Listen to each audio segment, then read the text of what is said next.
Assalamualaikum warahmatullahi wabarakatuh. Selamat pagi semuanya. Baiklah, di sini kami dari kelompok 6 akan memaparkan hasil diskusi kami mengenai kebijakan moneter pada mata kuliah Teori Ekonomi Makro dengan dosen pengampu Ibu Dr. Dwi Hasmidiani, SPD MPD, dan Bapak Akbar Budiman, SPD MPD. Dengan anggota kelompok Agnes Vivian, Mutiara, Rantika Putri Natalia Batubara, Amelia Anissa Agustina, dan Susan Rahmania. Adapun pembahasan yang akan kami paparkan adalah yang pertama mengenai pengertian kebijakan moneter, kedua instrumen kebijakan moneter, ketiga keterkaitan kebijakan moneter dan keseimbangan ekonomi, dan yang keempat efektivitas kebijakan moneter. Baiklah, materi pertama akan disampaikan oleh rekan saya, yaitu Saudari Mutia. Assalamualaikum warahmatullahi wabarakatuh. Saya Mutiara dengan NIM 06031282025041. Kali ini saya akan membahas mengenai pengertian kebijakan moneter. Kebijakan moneter ialah suatu kebijakan yang berproses untuk mengatur persediaan uang.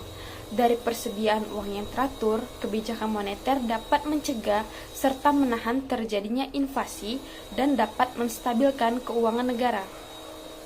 Sebagai contoh, jika keadaan uang beredar banyak, maka dapat menyebabkan inflasi, di mana harga barang dan jasa itu naik. Artinya, nilai uang sendiri mengalami penurunan.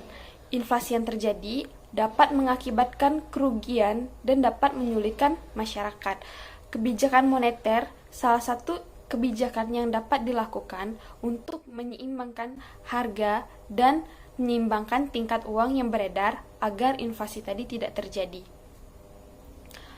Artinya di sini kebijakan moneter untuk menstabilkan perekonomian dilakukan dengan cara menyesuaikan tingkat bunga dan mengubah jumlah uang tunai yang beredar. Bagaimana cara mengubah jumlah uang tunai yang beredar? Yaitu dengan menggunakan beberapa instrumen yang ada. Instrumen yang ada tersebut dibuat dan diberlakukan oleh Bank Sentral, di mana di Indonesia sendiri Bank Sentral diduduki oleh Bank Indonesia. Jadi, apabila perekonomian Indonesia sedang mengalami gangguan atau masalah, akan dilakukan kebijakan moneter agar perekonomian berjalan stabil kembali. Kebijakan moneter sendiri dapat dibagi menjadi dua, yaitu keseimbangan internal dan keseimbangan eksternal, di mana keseimbangan internal dapat dilihat dari pertumbuhan ekonomi yang meningkat, stabilitas harga uang beredar, serta pemerataan pembangunan. Sedangkan keseimbangan eksternal dapat dilihat dari pembayaran utang luar negeri yang berjalan dengan lancar. Sekian pembahasan mengenai pengertian kebijakan moneter dari saya. Akan dilanjutkan oleh rekan saya kembalikan kepada moderator. Baiklah, di sini saya akan melanjutkan paparan materi mengenai instrumen kebijakan moneter. Ada 5 instrumen dalam kebijakan moneter. Yang pertama yaitu operasi pasar terbuka, kedua fasilitas diskonto, ketiga cadangan wajib minimum, keempat pembujukan moral, dan kelima pengawasan kredit selektif. Yang pertama yaitu mengenai operasi pasar terbuka. Dengan operasi pasar terbuka, Bank Sentral dapat mempengaruhi target operasional, yaitu suku bunga atau uang beredar dengan lebih efektif karena sinyal arah kebijakan moneter dapat disampaikan melalui pasar terbuka yang pelaksanaan dapat dilakukan terbuka dan pembentukan suku bunga ditentukan berdasarkan mekanisme pasar. Bila Bank Sentral menjadi SBI, maka akan mengurangi jumlah uang beredar untuk mengatasi inflasi. Ketika SBI dibeli oleh masyarakat, maka uang akan diterima Bank Sentral, akibatnya dapat mengurangi jumlah uang yang beredar. Begitupun sebaliknya, bila Bank Sentral membeli SBI, maka akan menambah jumlah uang beredar untuk mengatasi devaluasi ketika Bank Sentral akan membeli SBI. Maka Bank Sentral akan menukarkannya dengan uang, sehingga uang yang beredar di masyarakat akan bertambah. Yang kedua yaitu fasilitas diskonto. Fasilitas diskonto ini ialah fasilitas kredit atau simpanan yang diberikan oleh Bank Sentral kepada bank-bank dengan jaminan surat berharga dan tingkat diskonto yang ditetapkan oleh Bank Sentral sesuai dengan arah kebijakan moneter. Tinggi rendahnya tingkat diskonto akan mempengaruhi permintaan kredit dari bank. Dalam hal Bank Sentral menginginkan terjadinya kenaikan suku bunga, maka bank sentral dapat memberikan sinyal melalui kenaikan tingkat diskonto atau bunga. Selanjutnya yaitu cadangan wajib minimum. Cadangan wajib minimum adalah jumlah uang atau alat likuid minimum yang wajib dipelihara oleh bank. Cadangan ini dikelompokkan menjadi dua, yaitu cadangan primer dan cadangan sekunder. Cadangan primer adalah cadangan yang dikenal juga dengan reserve requirement, yaitu instrumen tidak langsung yang merupakan ketentuan bank sentral yang mewajibkan bank-bank memelihara sejumlah alat likuid sebesar persentase tertentu dari kewajiban lancarnya alat likuid tersebut berupa uang kas dan rekening giro di bank sentral. Sedangkan cadangan sekunder yaitu merupakan fasilitas kredit yang diberikan oleh bank sentral kepada bank-bank dengan jaminan surat-surat berharga dan tingkat diskonto yang ditetapkan oleh bank sentral sesuai dengan arah kebijakan moneter. Bila bank sentral menaikkan cadangan kas, maka akan mengurangi jumlah uang beredar untuk mengatasi inflasi. Nah, akibatnya bank umum harus menahan uang lebih banyak sebagai cadangan, sehingga jumlah uang yang beredar dapat dikurangi. Bila menurunkan cadangan kas, maka akan menambah jumlah uang beredar untuk mengatasi deflasi. Jadi, bank umum harus mengeluarkan uang lebih banyak ke masyarakat daripada menahan uang tersebut sebagai cadangan. Karenanya, jumlah uang yang beredar akan bertambah di masyarakat. Instrumen yang keempat yaitu pembujukan moral atau moral suasion. Pembujukan moral ini merupakan kebijakan bank sentral dengan cara mengadakan pertemuan langsung antara bank sentral dengan pimpinan-pimpinan bank umum untuk meminta bank-bank umum melakukan langkah-langkah tertentu. Himbauan ini bersifat tidak mengikat, tetapi sebagai lembaga yang kredibel, himbauan bank sentral biasanya memiliki dampak yang cukup efektif dalam kebijakan moneter. Instrumen yang kelima yaitu pengawasan kredit selektif atau selective credit control. Pengawasan kredit selektif ini juga merupakan kebijakan dari bank sentral. Kebijakan ini menentukan jenis-jenis pinjaman mana yang harus dikurangi dan jenis pinjaman mana yang perlu didorong. Terdapat dua jenis kredit, yaitu kredit ketat dan kredit longgar. Kredit ketat ini ialah kebijakan bank sentral untuk mengurangi jumlah uang yang beredar untuk mengatasi inflasi. Maksudnya, syarat pemberian yang ketat akan mengurangi jumlah masyarakat atau pengusaha yang bisa memperoleh kredit. Karena itu, kesulitan dalam memperoleh kredit dengan syarat-syarat yang dipersulit. Kedua, kredit longgar, yaitu kebijakan bank sentral untuk menambah jumlah uang yang beredar untuk mengatasi deflasi. Maksudnya, adalah syarat pemberian yang longgar akan menambah jumlah masyarakat atau pengusaha yang bisa memperoleh kredit karena kemudahan dalam memperoleh kredit dengan syarat-syarat yang dipermudah. Dengan demikian, jumlah uang yang beredar dapat ditingkatkan.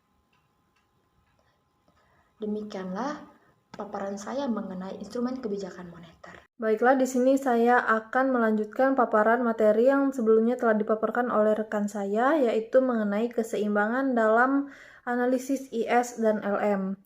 Kurva IS adalah kurva yang menghubungkan tingkat-tingkat pendapatan nasional pada berbagai tingkat bunga, di mana telah terpenuhinya syarat keseimbangan pasar barang. Sedangkan kurva LM adalah kurva yang menghubungkan tingkat-tingkat pendapatan nasional pada tingkat bunga di mana telah terpenuhinya syarat keseimbangan pasar uang.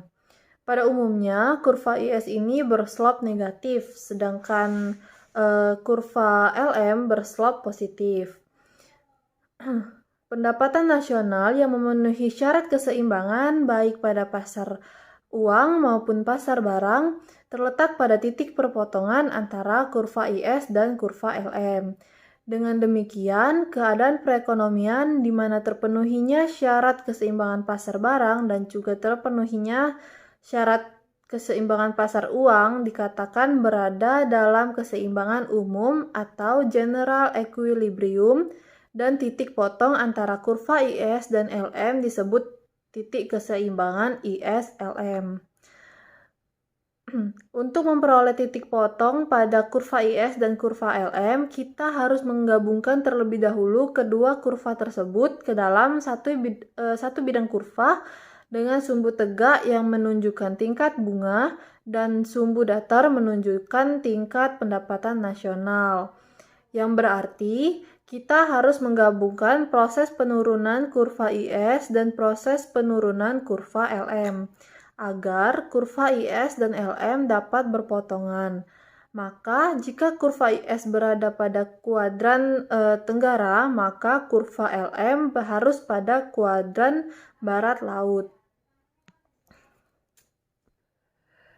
Titik E adalah titik keseimbangan umum, sedangkan titik-titik baik pada kurva IS maupun kurva LM selain titik potong atau titik E tadi merupakan titik-titik keseimbangan semu. Titik-titik pada kurva IS merupakan titik-titik keseimbangan pasar barang dan titik-titik pada kurva LM yang merupakan titik-titik keseimbangan pasar uang. Nilai-nilai variabel endogen yang berkaitan dengan titik-titik keseimbangan variabel-variabel tersebut. Selanjutnya adalah pasar barang dan kurva IS. Dalam upaya sistematisasi pembahasan ekonomi makro, kita bedakan struktur perekonomian menjadi dua. Yang pertama adalah perekonomian tertutup, di mana perekonomian dianggap tidak melakukan kegiatan transaksi dengan pihak luar negeri, dan yang kedua adalah perekonomian terbuka, di mana perekonomian telah melakukan transaksi dengan pihak luar negeri. Variabel-variabel agregat yang perlu diperhatikan pada masing-masing struktur perekonomian tersebut adalah yang pertama, variabel-variabel dalam perekonomian tertutup, di mana C merupakan pengeluaran untuk konsumsi, S adalah saving atau tabungan, I diartikan sebagai pengeluaran untuk investasi, G pengeluaran pemerintah, dan Y pendapatan nasional. Persamaan keseimbangan pasar barang yaitu Y sama dengan C plus I plus G dibagi S sama dengan I. Lalu yang kedua adalah variabel-variabel dalam perekonomian terbuka, di mana yaitu C, S, I, G, dan Y sama seperti perekonomian tertutup sebelumnya, hanya ditambahkan dengan X dan M, di mana X diartikan sebagai ekspor dan M diartikan sebagai impor. Keseimbangan pasar barang yaitu Y sama dengan C plus I plus G plus X min M. Lalu yang selanjutnya adalah pengeluaran investasi dalam model ISLM. Analisis ekonomi yang hanya memperhatikan pasar barang saja, pada umumnya investasi atau I diperlakukan sebagai variabel eksogen, namun pada model ISLM, investasi merupakan fungsi dari tingkat bunga atau dapat ditulis I sama dengan F dikali R, di mana I atau R lebih kecil dari 0. Jadi, investasi atau I merupakan variabel endogen atau sama dengan variabel-variabel yang ditentukan oleh variabel-variabel yang ada dalam model yang digunakan. Sebagai contoh, dipunyai fungsi investasi sama dengan I sama dengan 80 min 4R, di mana I adalah jumlah investasi per tahun dalam miliar rupiah, dan R adalah tingkat bunga dalam persen per tahun. Dari persamaan tersebut dapat dihitung jika tingkat bunga yang berlaku adalah 15%, maka investasi berjumlah 20 miliar, dan jika tingkat bunga turun menjadi 10%, maka investasi akan menjadi 40 miliar rupiah.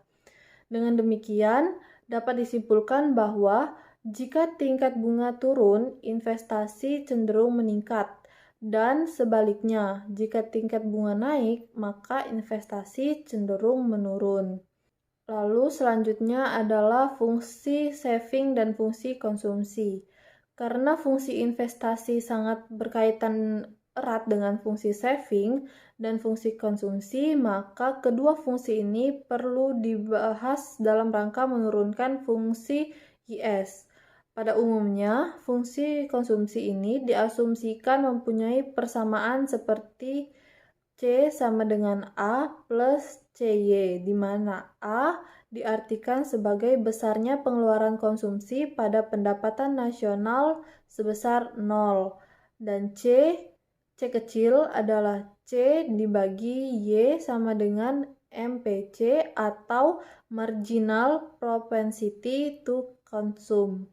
Mengingat bahwa saving adalah bagian pendapatan yang tidak dikonsumsi, maka fungsi saving dapat ditulis dengan S sama dengan min A plus SY, di mana min A adalah besarnya tabungan pada pendapatan nasional sebesar 0, dan S kecil merupakan S per Y sama dengan MPS atau Marginal Propensity to Save. Nilai S adalah 1 min C.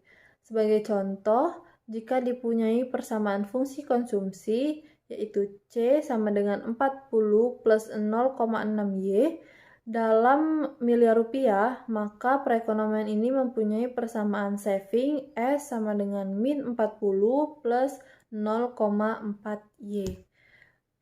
Materi selanjutnya akan dilanjutkan oleh rekan saya. Terima kasih. Baiklah, saya Susan Rahmania akan menjelaskan materi mengenai fungsi saving dan fungsi konsumsi. Karena fungsi investasi sangat berkaitan erat dengan fungsi saving dan fungsi konsumsi, maka kedua fungsi ini perlu dibahas dalam rangka menurunkan fungsi IS. Pada umumnya, fungsi konsumsi diasumsikan mempunyai persamaan seperti C sama dengan A ditambah CY, di mana A adalah besarnya pengeluaran konsumsi pada pendapatan nasional, yaitu sebesar 0. Mengingat bahwa saving adalah bagian pendapatan yang tidak dikonsumsi, maka fungsi saving itu dapat ditulis seperti S sama dengan min A ditambah SY. Sebagai contoh, jika mempunyai persamaan fungsi konsumsi seperti C sama dengan 40 ditambah 0,6Y dalam miliar rupiah, maka perekonomian ini mempunyai persamaan saving yaitu S sama dengan min 40 ditambah 0,6Y. Baiklah, materi selanjutnya mengenai kurva IS. Kurva IS atau investasi saving adalah kurva yang menghubungkan tingkat-tingkat pendapatan nasional dengan berbagai tingkat bunga di mana dipenuhi syarat keseimbangan di pasar barang. Untuk memudahkan pembahasan, jadi kita menggunakan struktur perekonomian tertutup sederhana, di mana variabel-variabel yang perlu diperhatikan hanya C, S, I, dan Y. Oleh karena dalam analisis ISLM, investasi merupakan fungsi dari tingkat bunga atau R. Maka variabel tingkat bunga ini perlu ditambahkan dalam keempat variabel tersebut. Nah, setelah variabel-variabel yang diperlukan dapat ditentukan, langkah selanjutnya adalah dengan menurunkan fungsi IS sebagai berikut. Yang pertama, menetapkan syarat keseimbangan di pasar barang, di mana S sama dengan I. Syarat ini pula dipenuhi dengan Y sama dengan C ditambah I. Jika fungsi konsumsi dan fungsi investasi masing-masing adalah C sama dengan A ditambah CY, di mana 0 kurang dari C kurang dari 1, dan I sama dengan B ditambah IR, di mana kurang dari 0. Maka diperoleh Y sama dengan C ditambah 1 sama dengan A ditambah CY ditambah B tambah IR, sama dengan A ditambah CY ditambah B ditambah IR Y dikurang CY, sama dengan A ditambah B ditambah IR dalam kurung 1 dikurang C, Y sama dengan A ditambah B ditambah IR, A ditambah B dan ditambah IR. Selanjutnya, menurunkan kurva LM. Kurva atau fungsi LM adalah kurva atau fungsi yang menunjukkan hubungan antara tingkat-tingkat pendapatan nasional dengan berbagai kemungkinan tingkat bunga yang memenuhi syarat ekuilibriumnya pasar uang. Syarat ekuilibrium pada pasar uang adalah terpenuhinya kesamaan antara permintaan uang agregat dan penawaran uang agregat. Berdasarkan bahasan tersebut, berarti syarat ekuilibrium tersebut dapat ditulis yaitu MS sama dengan L, di mana MS adalah penawaran uang agregat dan L sama dengan permintaan uang agregat. Sebagaimana diketahui bahwa L sama dengan L1 ditambah L2, di mana L1 sama dengan LT ditambah LJ. Oleh karena L1 sama dengan L1Y dan L2 sama dengan L2R, maka L sama dengan L1Y ditambah L2R atau L sama dengan L dalam kurung YR. Dengan demikian, syarat ekuilibrium di pasar uang dapat ditulis menjadi MS sama dengan L dalam kurung YR. Selanjutnya mengenai pasar uang dan kurva LM. Seperti yang telah didiskusikan di muka, bahwa menurut Keynes kebutuhan masyarakat akan uang itu didasari oleh 3 motif, yaitu yang pertama motif transaksi, yang kedua motif berjaga-jaga, dan yang ketiga motif spekulasi.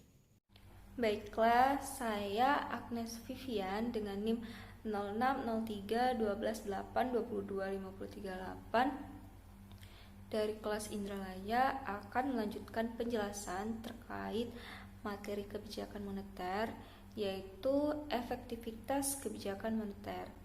Adapun pengertian dari efektivitas kebijakan moneter ini ialah suatu pengukuran untuk melihat sejauh mana kebijakan moneter yang telah dilakukan dan telah ditempuh oleh pemerintah dalam bentuk apapun itu dapat memberikan dampak yang positif bagi suatu perekonomian di negara tertentu dan juga memberikan dampak positif bagi masyarakat di suatu negara.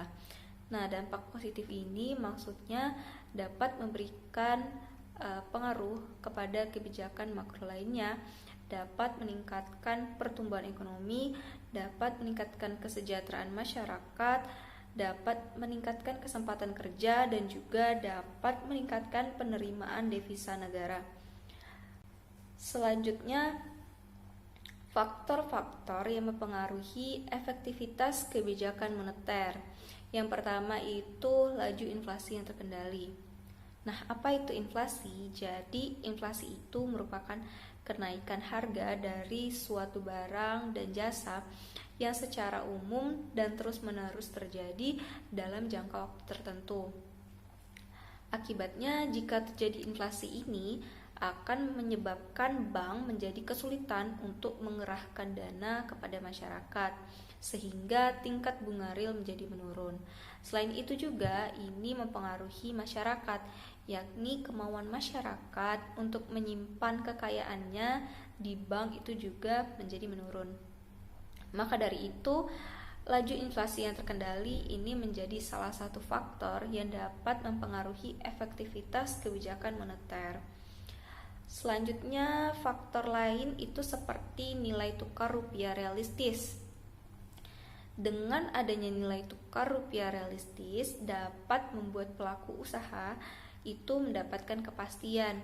Hal ini juga termasuk dalam sektor perbankan, dunia usaha, dan juga di lingkup masyarakat.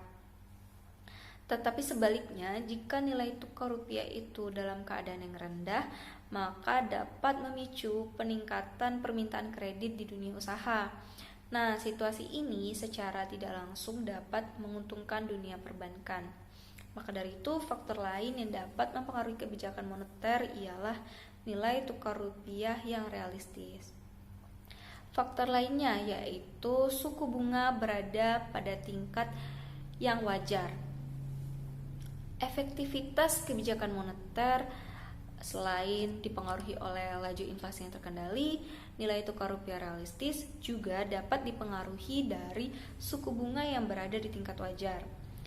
Jadi apabila suku bunga itu dalam keadaan melonjak tinggi, maka para pelaku usaha dan juga pengusaha itu tidak akan tertarik untuk menggunakan kredit. Nah, hal ini disebabkan karena dana yang sudah masuk ke bank dengan suku bunga yang tinggi dapat mengancam perbankan tersebut dan dapat berhadapan dengan masalah likuiditas. Selanjutnya itu ekspektasi masyarakat dalam kebijakan moneter positif. Faktor lainnya yaitu ekspektasi masyarakat. Nah, kebijakan moneter itu dipengaruhi dari ekspektasi masyarakat ini. Jadi apabila ekspektasi masyarakat itu bisa berpengaruh terhadap tingkat inflasi dan juga nilai tukar, artinya dapat mendorong naiknya harga dari suatu barang dan jasa, sehingga dapat mengurangi tingkat konsumsi dari masyarakat. Karena kan apabila harga naik, maka masyarakat juga dapat mengurangi tingkat konsumsinya, dan juga berpengaruh terhadap daya saing produk dalam negeri yang akan diekspor. Tetapi selain ekspektasi masyarakat yang positif, ada pula ekspektasi masyarakat yang negatif terhadap nilai tukar. Nah, hal ini dari ekspektasi masyarakat yang negatif ini dapat berakibat pada menurunnya kepercayaan masyarakat terhadap mata uang rupiah. Sekian dari saya, terima kasih. Baiklah, mungkin itu saja pemaparan yang dapat kelompok kami sampaikan. Kurang lebihnya kami mohon maaf. Kami akhiri, wabillahi taufiq wal hidayah. Wassalamualaikum warahmatullahi wabarakatuh.